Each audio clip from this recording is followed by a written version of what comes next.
안녕하세요. 이 감각적 욕망에 대한 부처님의 가르침입니다. 감각적 욕망을 우리가 어떻게 다뤄야 하는지, 감각적 욕망이 어떤 속성을 가지고 있는지, 그리고 또 오늘의 주제는 우리가 이 불교에서 뗏목의 비유라는 것이 많이 알려져 있습니다. 이제 뗏목의 비유가 나와 있는 경을 이제 오늘 소개를 합니다. 그리고 뗏목의 비유의 진정한 뜻, 이것도 같이 알 수 있습니다.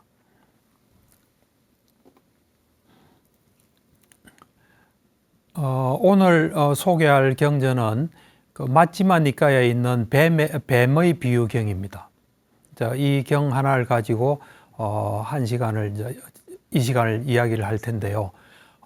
이 양이 좀 방대합니다. 양이 많고 또 여기에는 부처님이 자신을 어떻게 보는지 이런 것에 대한 것도 다른 경전에서는 보기 어려운 게 있습니다. 그래서 그런 것도 좀 소개할까 합니다.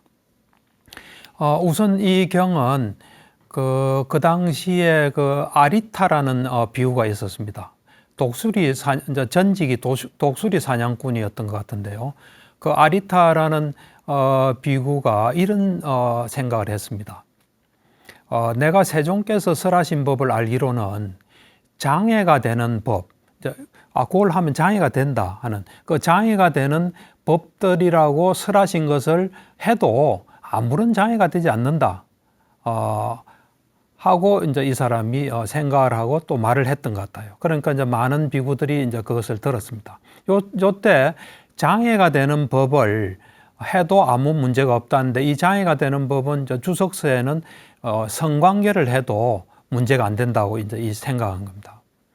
비구들에게 성관계라는 것은 굉장히 중요한 건데, 그것에 대해서 이 사람이 그런 성관계를 해도 아무런 문제가 안 된다, 이제 이렇게 이야기를 했습니다. 그러니까 많은 비구들이 이제 그걸 듣고 이제 찾아가 가지고 도반 아리타여, 그대에게 내가 세존께서 설하신 법을 알기로는 장애가 되는 법들이라고 설하신 것을 수용해도 아무런 장애가 되지 않는다 라는 이런 아주 나쁜 견해가 생겼다는 것이 사실입니까? 그러니까 그렇다 그랬어요. 그렇다, 나는 그래 생각한다 그랬어요. 그래서 이제 찾아간 비구들이 아리타 비구에게 여러 가지 이제 질문도 하고 반문하고 추궁을 하였습니다. 도반 아리타여, 그렇게 말하지 마십시오. 세존을 비방하지 마십시오. 세존을 비방하는 것은 옳지 않습니다. 세존께서는 그렇게 말씀하시지 않으셨습니다. 세존께서는 여러 가지 방편으로 장애가 되는 법을 설하셨고 그것을 수용하면 반드시 장애가 된다고 하셨습니다. 하면서 이제 장애가 되는 법의 내용을 우리가 좀 알 수 있는 감각적 욕망을 이야기를 해요. 그래서 이 감각적 욕망은 달콤함이 적고 괴로움이 많고 많은 절망을 주고 거기에는 재난이 많이 있다고 부처님께서는 말씀하셨습니다. 그러니까 이 감각적 욕망은 달콤함은 아주 조금밖에 없고 많은 괴로움과 여러 가지 어떤 문제가 있다고 세존께서는 말씀하셨습니다. 그러면서 이제 이 비교적 이것도 감각적 욕망에 대한 정형구거든요. 그러면서 이제 하는 이야기가, 더 나아가서 세존께서는 뼈다귀의 비유로 감각적 욕망은 달콤함이 적고 많은 괴로움과 많은 절망을 주고 거기엔 재난이 더 많다. 또 나아가서는 고기 덩어리의 비유, 건초 횃불의 비유, 숯불 구덩이의 비유, 꿈의 비유, 빌린 물건의 비유, 과일이 열린 나무의 비유, 도살장의 비유, 칼과 쇠살의 비유, 뱃머리의 비유로 이런 비유를 부처님께서 드시면서 감각적 욕망은 달콤함이 적고 괴로움은 많고 절망을 주고 거기엔 재난이 더 많다고 말씀하셨습니다. 하고 이제 이 경에는 이 제목들만 쭉쭉 나와 있습니다. 감각 비유의 제목인데 다른 경에 좀 자세한 내용이 있어서 좀 소개를 하면은, 우선은 뼈다귀의 비유, 이거는 뭐냐면은 배가 고픈 개가 이제 소를 이래 잡는 그런 푸주간을 이제 지나가게 되니까 그 백정이 개한테 살점이라고는 하나도 없는 그리고 피만 조금 붙어 있는 그런 뼈다귀를 잘라서 이제 주면은 그거를 개가 먹고 배고픔을 달랠 수 있겠나? 그처럼 감각적 욕망은 그 어떤 달콤함은 적고 괴로움은 위험한 것은 많다. 이제 그런 비유가 다른 그 경에 있습니다. 그러니까 우리가 이 감각적 욕망은 정말 그 우리한테 좋고 달콤하고 너무나 좋다 하면서 하지만 정확하게 보면은 뼈다귀 비유처럼 아무것도 먹을 거 없는데 애만 막 쓰는 거다 이겁니다. 그 다음에 이제 고기 덩어리의 비유는 뭐냐면은 이 독수리나 매가 어떤 사냥을 해서 그 고기 덩어리를 물고 가면은 그때 다른 독수리나 매가 보고 와서 막 그 독수리를 그 고기를 빼앗기 위해서 막 쫓는다 이거죠. 그래서 빨리 안 떨어뜨리면은 굉장히 어떤 고통을 당한다. 뭐 그런 비유입니다. 그 다음 이제 건초 횃불의 비유는 뭐냐면 우리가 이 건초로 만든 횃불을 들고 가는데 바람이 우리 방향으로 불면 그 횃불에 우리가 탄다 이거죠. 그처럼 어떤 감각적 욕망이 안 좋다. 그 다음 숯불 구덩이는 뭐냐면 아주 그 불이 타는 숯불에 그것도 뭐 키가 한 우리 사람 한 키나 되는 그 숯불에 이제 빠지면 굉장히 좋지 않지 않습니까? 괴롭고 힘들고 마찬가지로 감각적 욕망이 그런 숯불 구덩이와 같아. 감각적 욕망을 추구하다 보면 그런 숯불 구덩이에 빠지는 그런 결과가 온다. 그다음 이제 꿈의 비유란 거는 뭐냐면 우리가 꿈에서는 뭐 맛있는 것도 먹고 좋은 경치도 구경했지만 꿈을 딱 깨고 나면 그런 거는 우리한테 없는 것처럼 감각적 욕망이라는 거는 우리가 실제로 누릴 수 있는 그런 게 아니라는 겁니다. 그 다음에 이제 빌린 물건 이거는 뭐냐면 어떤 사람이 아주 부자한테 뭐 물건을 빌려다가 옷도 빌리고 뭐 브로치 같은 것도 빌리다가 그걸 치장하고 나가서 이거 내 물건이야 하면 그걸 그 주인이 와서 다 뺏어간다 이거죠. 뭐 그런. 그다음 과일이 열린 나무 이거는 어떤 사람이 이제 길거리를 가다가 과일이 잘 열려 있으니까 그 나무를 타고 올라가서 이제 그걸 막 먹고 또 가져오려고 하는데 그 두 번째 온 사람이 난 나무를 탈 줄 모른다. 이 도끼로 나무를 잘라야 되겠다고 자르면은 그 위에 올라간 사람이 떨어질 수밖에 없지 않습니까? 뭐 그런 거. 그다음 뭐 뱀머리 같은 경우는 뱀을 머리를 못 잡고 다른 데를 잘못 잡으면 뱀한테 물린다 하는 식으로 하여튼 이 감각적 욕망은 달콤함은 굉장히 적고 괴로움과 위험은 크다. 이제. 그래서 이제 이렇게 막 말했지만은 이 아리타 비구가 자기 주장을 바꾸질 않았습니다. 장애가 되는 법을 수행하도 아무 문제 없다. 그래서 이제 이걸 부처님 이제 비구들이 도저히 자기들로서는 안 되니까 부처님께 이제 알렸습니다. 알리니까 이제 부처님께서 아리타 비구를 오게 해라. 오게 해서 이제 사실이라고 물으니까 언제나 꼭 확인을 하세요. 물으니까 그렇다고 대답하니까 부처님께서 어리석은 자여 도대체 내가 누구에게 그런 법을 설했다고 그대는 이해하고 있는가? 어리석은 자여 참으로 나는 여러 가지 방편으로 장애가 되는 법들을 설했고 그것을 수용하면 반드시 장애가 된다고 하지 않았는가 하면서 감각적 욕망에 대한 것이 달콤함이 적고 괴로움이 많고 재난이 있는 것을 여러 가지 비유를 들어서 내가 이야기를 했다 그런 말씀하세요. 그러면서 이제 아리타 비교의 어리석은 자여 그러나 그대는 그대 스스로 잘못 파악하여 우리를 비난하고 자신을 망치고 많은 허물을 쌓는구나. 어리석은 자여 그것은 그대를 긴 세월 불이익과 고통으로 인도할 것이다. 그래 말했습니다. 그러면서 이제 그때 부처님께서 이제 비구들을 부르셨습니다. 부처님께서는 항상 이제 비구들 속에 이런 거에 대해서 확실한 가르침을 주기 위해서 이제 비구들을 불러가지고 비구들이여 이를 어떻게 생각하는가? 전에 독수리 사냥꾼이었던 이 아리타 비구가 이 법과 율에서 조금이라도 지혜의 열기가 있다고 생각하는가 하니까 전혀 그렇지 않습니다. 그런 이야기를 했습니다. 그러면서 그런 이야기들을 듣고 있는 아리타 비구가 고개를 푹 숙이고 있으니까 부처님께서 어리석은 자여 아리타 비구에게 그대는 그대 자신의 아주 나쁜 견해를 이제 인정하게 될 것이다. 이제는 비구들에게 물어보겠다 하면서 이제 가르침을 줍니다. 비구들이여, 그대들도 내가 설한 법에 대해 아리따 비구가 자기 스스로 잘못 파악하여 우리를 비난하고 자신을 망치고 많은 허물을 쌓는 것처럼 그렇게 이해하고 있는가? 그러니까 아리따 비구처럼 생각하는 사람이 있냐고 물어봤습니다. 그러니까 그렇지 않습니다, 세존이시여. 그러니까 부처님께서 이제 이런 말씀하세요. 아까 그 아리따 비구가 장애가 되는 법을 수용해도 아무 장애가 안 된다 할 때 이제 부처님께서 예리하게 이 말씀하세요.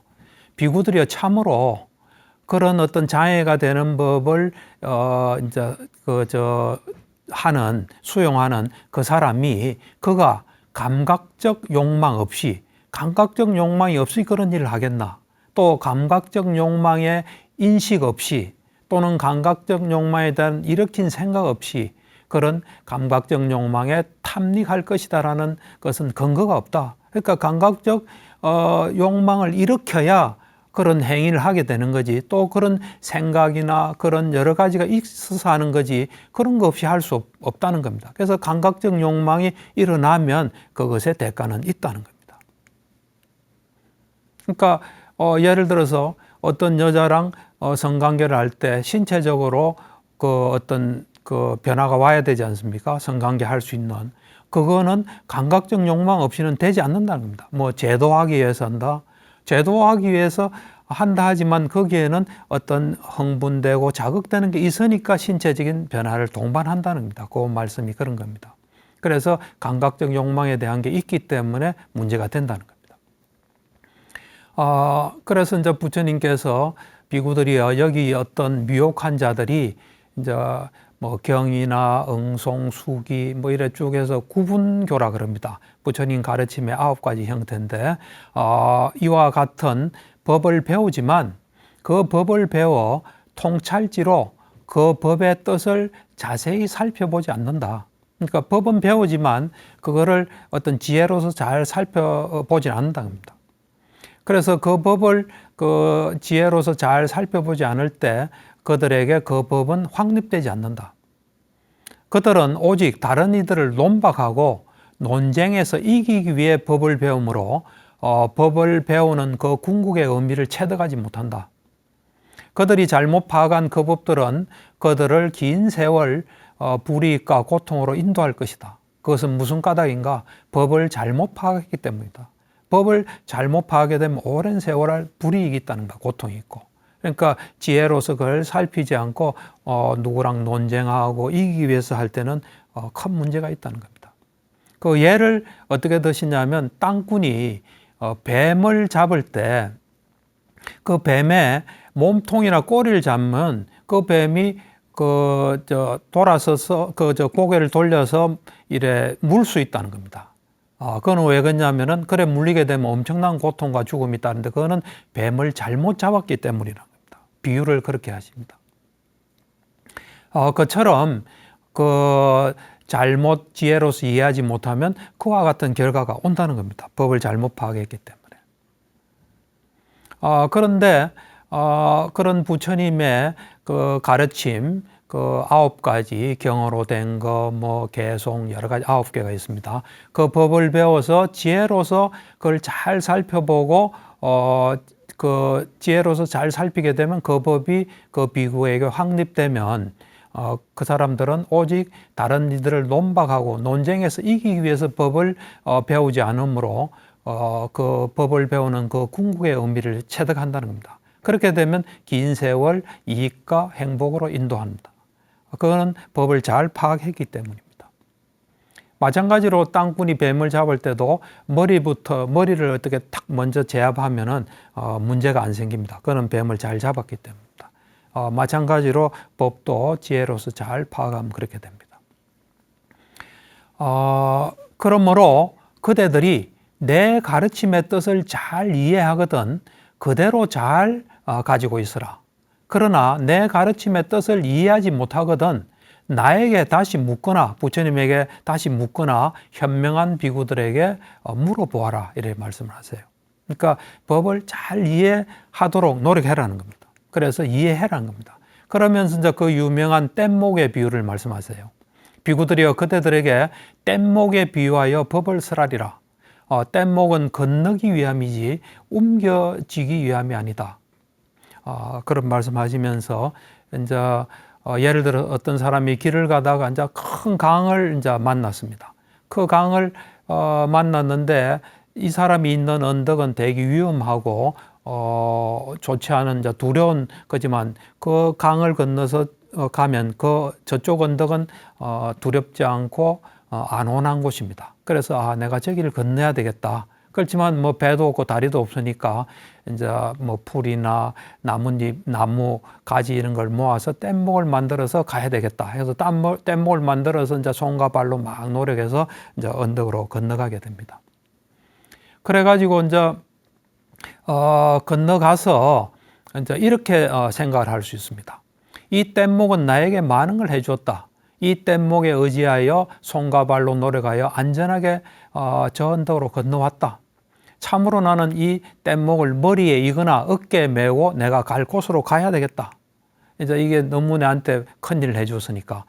자, 비구들이여, 이렇게 그 사람이 하면 그 뗏목에 대해서 할 바를 다 한 것인가 하니까 그렇지 않습니다. 세준이시여.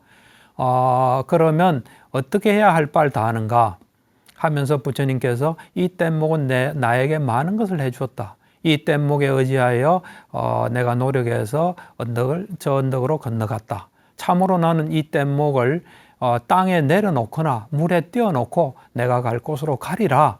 이렇게 하면 뗏목에 대해서 할 바를 다 하는 것이다. 그러면서 이제 중요한 말씀하세요. 이와 같이 그대들에게 뗏목을 비유하여 법을 설하나니 그것은 뗏목은 건너기 위함이지 움켜쥐기 위함이 아니다.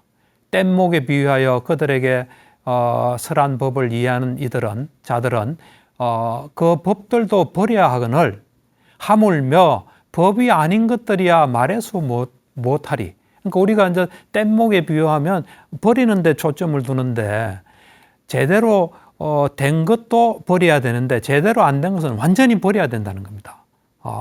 이 제대로 안 된 것을 버리는 여기도 굉장히 초점이 가 있습니다.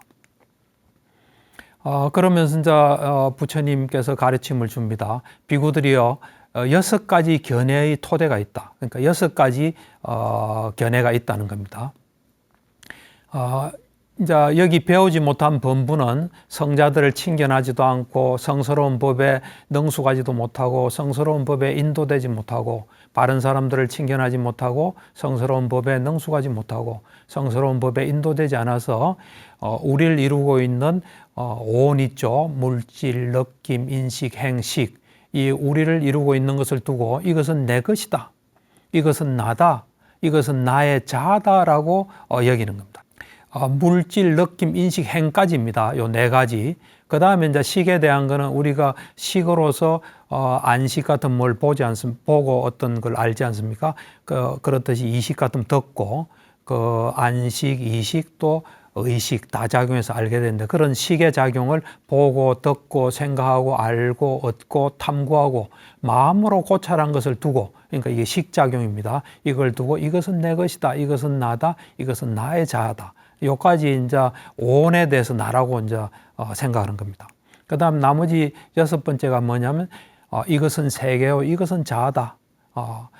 나는 죽은 뒤에도 항상 할 것이고 언제나 있을 것이고 견고하고 영원하고 변하지 않아서 영원토록 여의하게 머물 것이다 라는 견해가 가지게 되는 겁니다. 그래서 그런 그 세계와 나를 두고 이것은 내 것이요 이것은 나다 이것은 나의 자아다라고 6가지로 여기게 되는 겁니다.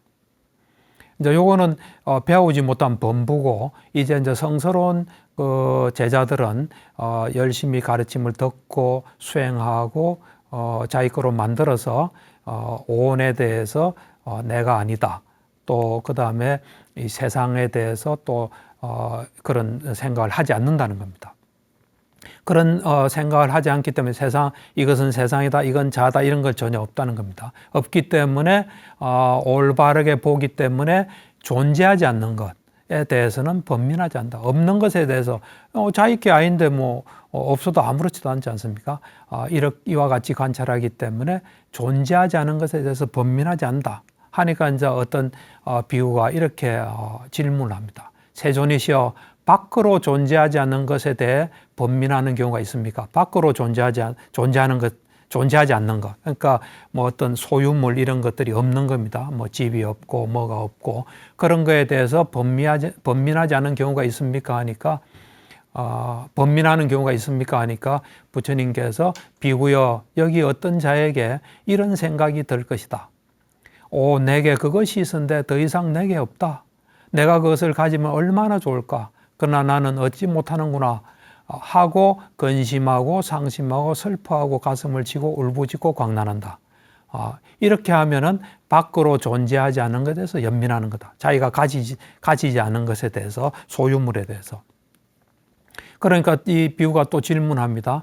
밖으로 존재하지 않은 것에 대해서 번민하지 않은 경우가 있습니까? 하니까 비구여 어떤 자에게 이런 생각이 들지 않는다는 겁니다. 아까 앞에 말한 그런 생각이야. 내게 그것이 있는 자 없다. 그걸 가지면 얼마나 좋을까? 나는 얻지 못하는구나.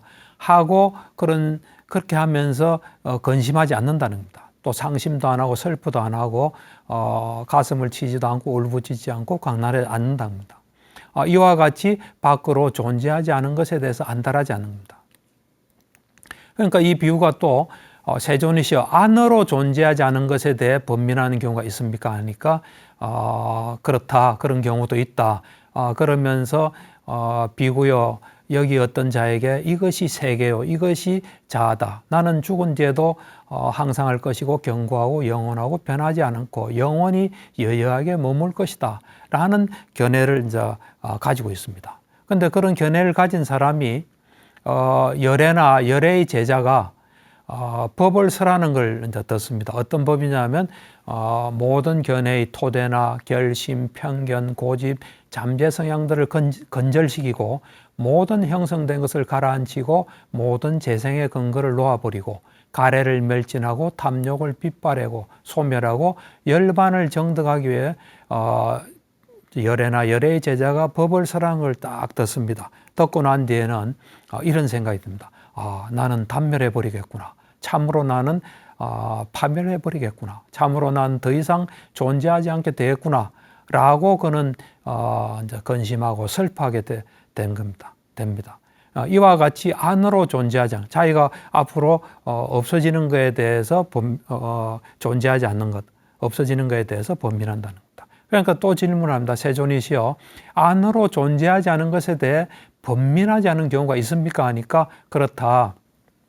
그러면서 앞에 하고 이제 다른 생각을 하는 사람 이야기를 합니다. 여기 어떤 자에게 이것은 세계요, 이건 자아다. 나는 죽은 뒤에도 항상 할 것이고 견고하고 영원히 있을 것이라는 견해가 있다. 그러나 이제 아까 말한 대로 열애나 열애의 제자가 그런 견해를 없애고 또 열반을 정득하기 위한 법을 설하는 걸 이제 잘 듣습니다. 듣고는 듣고 난 뒤에 나는 단멸해버리겠구나. 나는 파멸해버리겠구나. 이런 생각이 이제 들지 않은 겁니다. 그런 걸 알고도 그런 생각이 들지 않으면은 이것이 안으로 존재하지 않은 것에 대해서 번민하지 않는 거다. 이런 말씀입니다. 그러면서 이제 비구들이요, 그대들은 이 가지고 있는 것이 언제나 있고 견고하고 영원하고 영원히 우리 곁에 있다면 그 소유물을 거머쥘지 모른다. 그런 게 있다면, 그런 소유물이 있다면, 그런데 그런 그 소유물들을 본 적이 있느냐 합니다. 영원히 있는 그런 소유물을 본 적이 있느냐니까 본 적이 없습니다. 그래요. 그러니까 장하구나 비구들이요. 나도 역시 그런 소유물을 본 적이 없다. 항상 하는 소유물을 본 적이 없다. 또 비구들이요. 그대들은 자아에 대한 교리, 자아는 이런 것이다는 그런 교리를 우리가 취착할 때, 그걸 받아들일 때, 집착할 때, 자아에 대한 어떤 교리를 이제 받아들일 때 슬픔이나 비탄, 육체적 고통, 정신적 고통, 절망이 생기지 않는다면 그거를 우리가 잡을 수도 있다는 겁니다. 그런데 그런 어떤 자아에 대한 교리를 본 적이 있냐 하니까 없다는 겁니다. 나도 마찬가지로 그런 걸 본 적이 없다. 그러니까 그렇게 잡을 수 있는 게 존재하지 않는다는 겁니다. 그리고 그런 어떤 잘못된 견해죠. 어떤 견해를 의지하면서 우리가 살 때 슬픔, 비탄, 육체적 고통, 정신적 고통, 절망이 생기지 않는다면 그런 견해를 잡을 수도 있다는 겁니다. 그렇지만 그렇게 어떤 견해를 잡았을 때 그런 어떤 괴로움이 없는 걸 본 적이 있나니까 없다는 겁니다. 그러니까 나도 부처님께서도 나도 그런 거 본 적이 없다 그랬습니다. 비구들이여 자아가 있다면 나의 자아에 속한 것도 있겠나니까 그렇습니다. 있습니다. 그랬습니다. 비구들이여 그러나 자아에 속한 것도 진실로 사실로 얻을 수가 없다는 겁니다. 없어서 없는데 이것은 세계다, 이것은 나의 자아다, 뭐 영원히 있는 거다. 그러면 그것은 어리석지 않겠냐 하니까 어리석습니다. 그랬습니다. 그러면서 부처님께서 이런 가르침을 줍니다.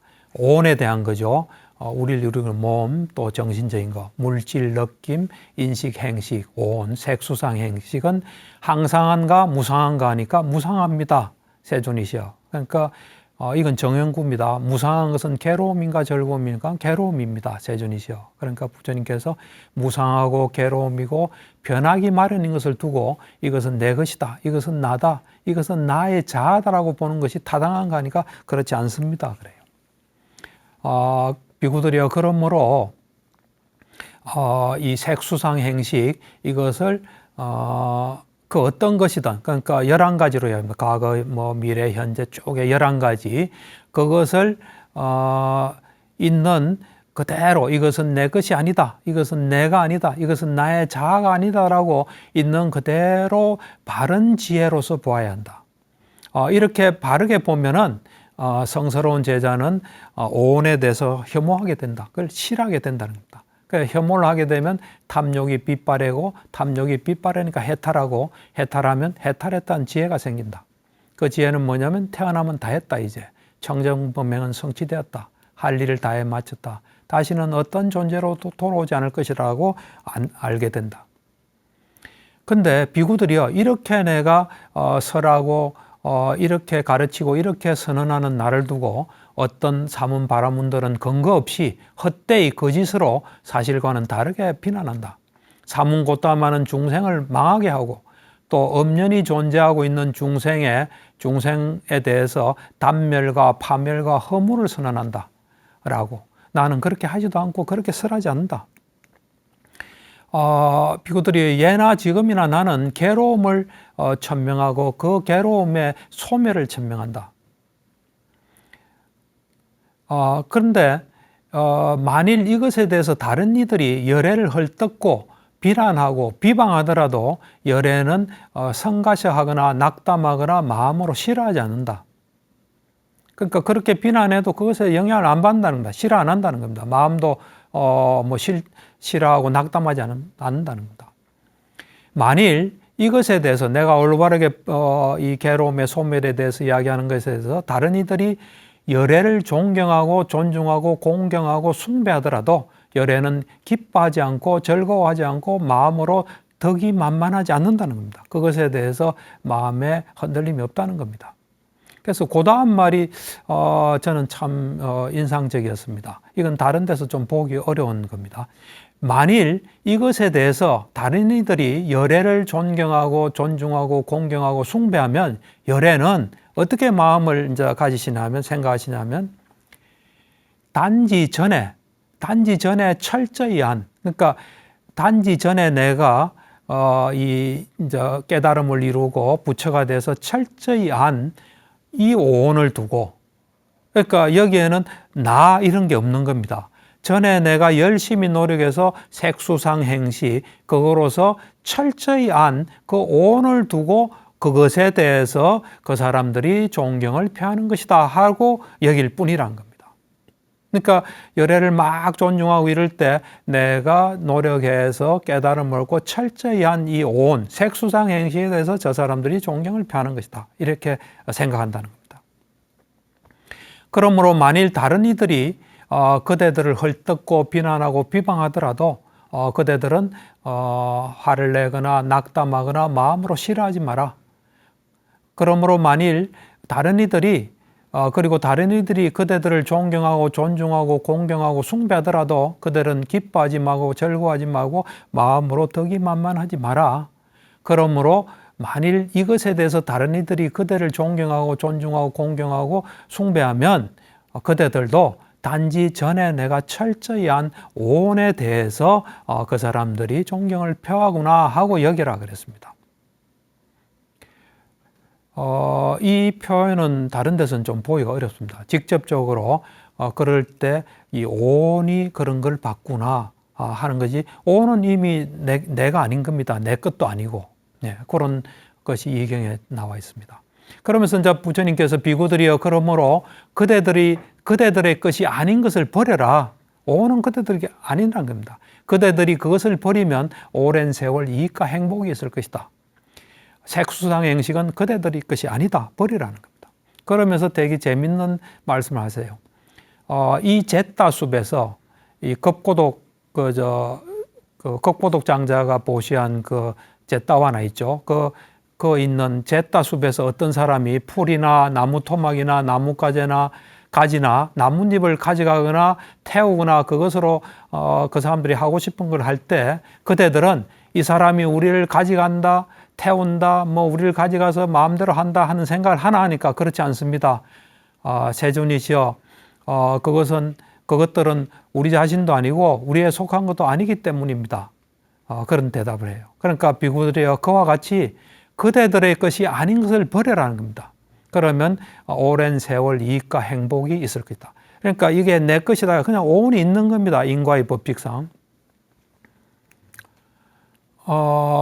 그래서 비구들이여 이와 같이 내가 설한 법은 분명하고 열려있고 명확하고 군더더기가 없다.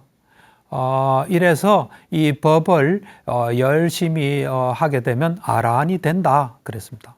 그 다음에 또 5가지 족쇄를 없애면 불안자가 된다. 그 다음에 3가지 족쇄를 제거하고 탐욕과 성냄과 어리석음이 좀 옅어지면 인내자가 된다.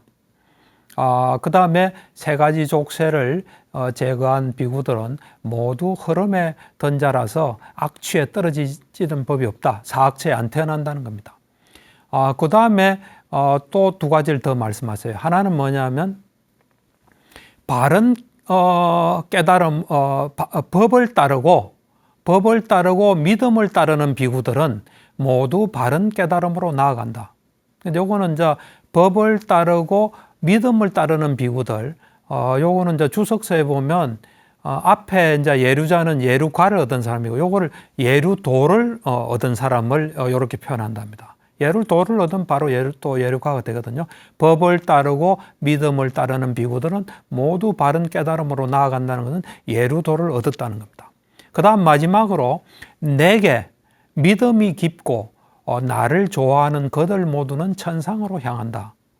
이거는 이제 주석서에 보면은 부처님에 대한 믿음과 좋아하는 그 마음이 있으면서 윗바사나 수행을 하게 되면 천상으로 향한다. 이제 이렇게 말씀하세요. 마지막으로 이제 이 감각적 욕망에 대한 가르침이니까 부처님께서 그 법부경 개송에 대한 주석서에서 이런 말씀하세요. 그 부처님에게 이제 어떤 딸을 부처님에게 이 시집을 보내려고 자기 딸을 치장해서 온 사람을 보고 그 부부를 보고 딸도 같이 왔죠. 보고 이런 개송을 하세요. 가래, 혐오, 애욕이라는 이름의 천녀처럼 아름다운 세 딸을 보았어도, 이게 이제 마라의 세 딸입니다. 마라가 부처님을 어떻게 넘어오게 못하니까 그 딸들이 어떻게 해보려고 가래라는 이름, 혐오, 애욕이라는 이름을 가진 그 천녀들이 이제 부처님을 유혹하려고 왔습니다. 그 아름다운 세 딸을 보았어도 사랑하고 싶은 생각이 없었는데 지금 당신 딸과 같이 오줌과 똥으로 가득 찬 마간디아를 왜 원하겠는가? 그 더러운 몸에 나의 발바닥조차도 닿지 않게 하겠다. 이런 말씀을 했습니다. 이 개송을 듣고 그 바라문과 아내가 불안감을 얻었습니다. 그래서 이 참 부처님의 그 말씀이 놀라워서 좀 소개를 합니다. 예, 이제 강의는 이것으로 끝내고 질문 있으시면 질문해 주시기 바랍니다. 네, 안녕하세요. 전 감각적 욕망 중에서 돈이랑 명예 관련해서 여쭤보고 싶은데요. 어, 그냥 정리해서 말씀을 드리면, 음, 어른들께서는 저한테 제가 불교를 얘기하고 감각적 욕망을 내려놓으려는 연습을 한다고 얘기를 드리면 이렇게 얘기하세요. 그거는 다 누리고 나야지 내려놓을 수 있는 거고, 나이가 들면 저절로 내려놓게 되는 거야 라고 얘기를 하세요. 근데 저는 지금 상태로는 저는 돈이나 명예를 그렇게 원하지 않거든요. 그리고 저는 그렇다고 해서 제가 지금 하는 일이 없는 건 아니고, 소득이 없는 것도 아니에요. 그리고 뭐 그냥 침대에 누워만 있는 것도 아니고, 저는 제가 좋아하는 공부를 하고 있고요. 돈이 전혀 필요 없다고도 생각하는 것도 아니에요. 그냥 방구석에만 있어야 된다고 생각하는 것도 아니에요. 근데 제가 보니까 감각적 욕망에 한번 발을 들이면 그게 구덩이 같아서 그걸 추구하면 더 원하게 되고 더 원하게 돼서 더 구렁텅이로 들어가는 것 같게 되더라고요. 돈과 명예가 그렇고요. 그래서 저는 애초에 그 욕망의 소용돌이로 들어가고 싶지 않은데 주변 어른들께서는 그런 얘기를 들으면 너가 아직 돈과 명예가 있어 보지 않아서 그런 거고 너가 너무 어려서 그런 거고 그거는 모험심이 없는 거다. 인간이라면은 무조건 그건 누려봐야 되고 그걸 다 누려보고 나면 그제서야 내려놓을 수 있는 거다. 궁극적으로 저는 그러고 싶지 않거든요. 애초에 돈과 명예에 대한 욕심이 지금 많지 않기도 하지만 예전에 저도 그런 욕심이 있었지만 그게 저를 행복하게 하지 않았거든요. 근데 그렇다고 얘기하기에는 제가 지금 많은 돈과 명예를 누려본 적이 없기 때문에 어른들께서는 아직 너가 그런 걸 할 때가 아니다. 라고 얘기를 하시고 주변에서 많이 걱정을 하세요. 그게 맞는 건지 제가 사실 애여서 아무것도 몰라서 지금 아무것도 가져보지도 않았는데 이런 거를 네, 수행을 더 하려고 하는 건지 여쭤보고 싶어서요. 주변 어른들이 많이 걱정을 하셨어요. 그리고 너가 더 가져봐야 그걸 알게 된다고 하셨어요. 근데 제가 봤을 땐 많이 가져보신 어른들도 다 모두 다 내려놓으시는 건 아니어서요. 제가 봤을 땐 그게 모순적이라고 느껴지거든요. 그 말 듣고 좀 흔들려요. 그렇진 않아요. 저는 흔들리지 몇 않는데 프로 흔들려요? 하나도 안 흔들려요. 약간 1%, 2%, 3% 퍼센테이지로 따지면. 제 마음은 흔들리지가 아, 않는데요. 그래요? 네, 그런 생각은 들어요. 내가 정상적으로 살고 있지 않은 거요? 그러면? 그럼 내가 지금 그러니까 그런 생각만 들어요. 내가 모든 걸 다 경험해보고 나서야 내려놓을 수 있는 거를 내가 지금 도전하지 않고서 미리 내려놓으려고 하는 건가? 내가 지금 절차를 잘못 밟고 있는 건가? 이 생각이 드는 거지. 제가 돈과 명예를 원하는 거에 대해서 흔들리는 거는 없어요. 그러니까 내가 볼 때는 약간은 좀 흔들리고 있는 것 같아요. 그냥. 그러니까, 그러니까 내가 어, 아까 말한 대로 내가 아직 경험을 못해서 그러나 이거는 그 조금 흔들리는 거라고 볼 수도 있거든요. 그러니까 내가 볼 때는 네. 누구든지 뭐 말을 할 때는 그 사람이 보는 것을 말을 해요. 그러니까 자기한테 그래 말해준 어른은 그런 생각을 하고 있는 거예요. 사실은. 네. 그러니까 어 사실은 우리한테 가장 중요한 거는 시간이에요. 우리는 시간을 쓰다 가는 존재예요. 우리가 언제까지 이 세상에 있을 줄은 몰라요.